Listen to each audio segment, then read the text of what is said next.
사르디니아에는 언제부터 사람들이 살았을까? 이런 의문의 열쇠를 쥐고 있는 유적이 있다. 선사시대의 돌 구조물 누락이다.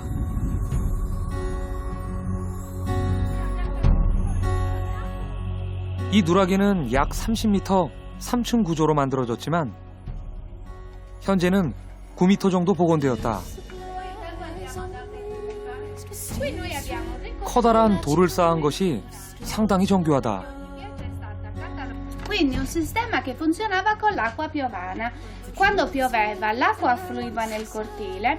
Un sistema di drenaggio faceva confluire l'acqua nel sistema di canalizzazione e nella cisterna. Quindi questo non è un pozzo normale, è una cisterna idrica, un artificio idraulico di 3500 anni, ok? Le pareti non erano grezze, ma erano intonacate. 누락이는 아무리 비가 와도 홍수가 나지 않는다고 한다. 이것이 그 우물자리다.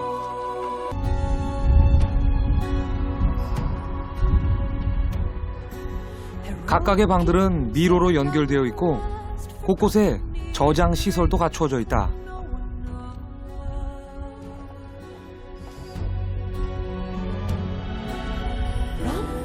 적의 공격에 대비한 것도 같고 종교적인 공간인 듯한 곳도 있었다.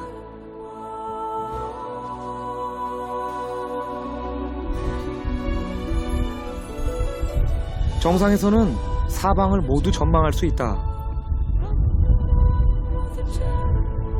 누락이는 중세식 성의 원형으로 추정되고 있다.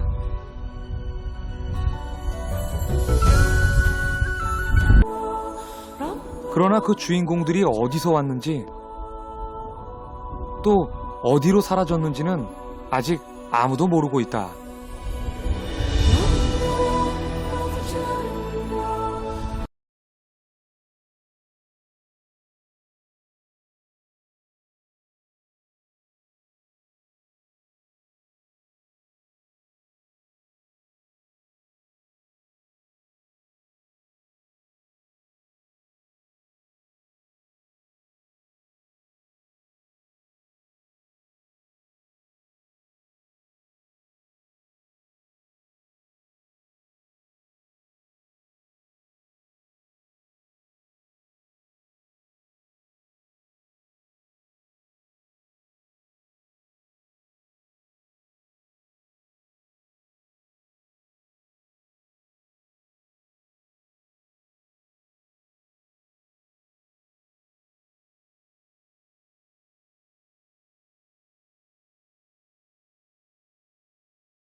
Is there any evidence that maybe even the genes or I don't want to say if it, well, Do giants still exist there, or maybe people that have had those genes passed down to them? Is there any evidence of that kind of thing? Our primary contact, who is infatuated with the giants and the cult of, he thinks that they were these benevolent Atlantean-type beings, like Helena Blavatsky and a lot of the occultists. But this person believes that not because he's read Helena Blavatsky or the other occultists, but because these are the traditions and stories that were handed down to him.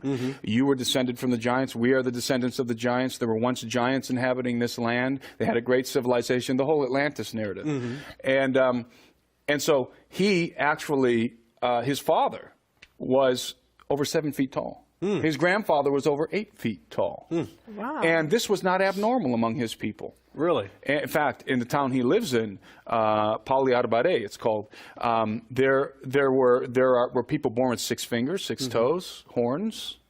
Horns? Yeah. Wow. So it's the genes of the giants are still present in the genomes of the Sardinians, those who are indigenous to the island. There's no question in my mind. I mean, coming from a lineage of people who are over 7 feet tall, that's not normal, especially among Italians. That's not normal. There's something there. And then on top of it, all of the stories of giants and the bones. If you go to Sardinia and talk to a lot of the elderly, if you bring a camera, they probably won't say much, but if you just sit down and have a cup of coffee with them, they will tell you. When they were young and plowing in their fields, they turned up big skulls and mummified bodies of giants, and it was casual for them. Of course, this land was once inhabited by giants. I mean, and these aren't mastodons. These aren't These aren't dinosaurs. These are giant humanoids. Why? Because when they would dig these things up, what's the first thing you think they did? They looked at the fingers for golden rings. Right. Yeah. Because of the jewelry that these dead bodies, these gigantic dead humanoid bodies would be adorned with. Dinosaurs don't wear rings. Mastodons don't wear bracelets. Right. And so this is common fare over there in Sardinia among the elderly. Wow. You know, these kind of stories. And it's still happening, the cover-up of giants on that island. Wow. Wow. And how do you think the Catholic Church fits in over there in Sardinia? The Catholic Church, just like we've discovered in our last film and featured in our last film, in many cases is involved in the confiscation of the bones, but also in the cover-up. But also, their churches are built literally on top of some of these sites where the bones are found, where the bones are excavated. And I don't know if I have time to tell you specifically. Absolutely. Yeah. In the film, we feature a lot of people telling us firsthand experiences. These aren't like, oh, I once heard that there was a giant bone. No, it was, I was plowing in the field and we uncovered this. Or I was hired by the municipality, by the government, to excavate and dig up the bones of giants. Where? In a specific case, we have 2 guys talking about a very specific dig. It's called Santa Anastasia. That's the name of a church. The dig happened under the church and around the church. Why? The church was built on top of these ancient ruins.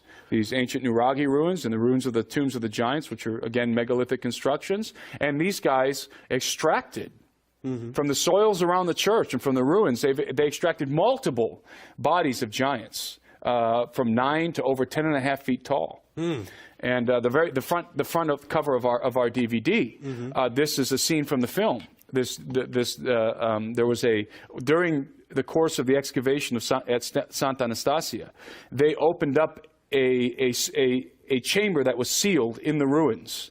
And when they opened the chamber, it hadn't been opened in thousands of years. When they opened the chamber, they discovered, to their great shock, this decayed, decrepit giant, dead, hunched over in the chair at a large, gigantic table in front of a gigantic plate and a gigantic chalice, hunched over, and on the plate were mussels and clams that he had been eating. The giant was dead, must have died instantly somehow, and they opened it up. There he was sitting there, and they were hired to find this kind of stuff. Wow. So they took the body. Sometimes they even describe in great deal how they would be very gently carry the bodies and stick boards under them and pick them up. And where do you think they went? They went from the ground, from the tombs, from the ruins, straight into the church.